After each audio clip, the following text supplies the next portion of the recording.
ನಾ ಕಂಡೆ ಒಂದು ಜೀವವ, ಅಡಿಯಿಂದ ಮುಡಿಯವರೆಗೂ, ಆರಂಭದಿಂದ ಅಂತ್ಯದವರೆಗೂ ಸಾರ್ಥಕತೆ ಮೆರೆದ ಜೀವವ.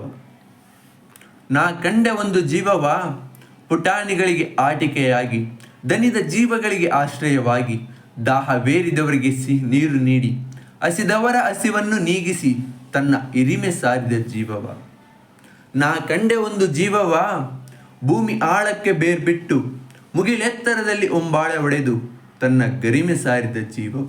ನಾ ಕಂಡೆ ಒಂದು ಜೀವವ, ಹಬ್ಬ ಹರಿದಿನಗಳಲ್ಲಿ ಮನೆಗೆ ಬಂದ ಬಂಧು ಮಿತ್ರರ ತನ್ನ ಅಲಂಕಾರದಿ ಸ್ವಾಗತಿಸಿ, ಅನ್ನದಾತನ ಕಷ್ಟ ಕಾರ್ಪಣ್ಯದಲ್ಲಿ ಅವನಿಗೆ ಸೂರನ್ನು ನೀಡಿದ ಒಂದು ಪರೋಪಕಾರಿ ಜೀವವ.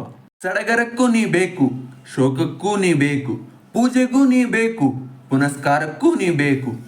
ಏ ಕಲ್ಪವೃಕ್ಷವೇ, ನಾನು ಅರಿಯಬಲ್ಲೆನೆ ಒಂದು ದಿನ ನೀ ಹೇಗೆ ಇಷ್ಟು ಪರೋಪಕಾರಿ ಎಂದು.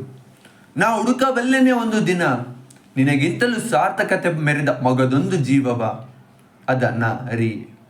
ಆದರೆ ನಾ ಅರಿತೆ ಒಂದು ವಿಷಯವ, ನಾನೆಂತೆ ಬಯಸಿದರು ನಿನ್ನಂತೆ ಆಗಲಾರೆ ಎಂದು.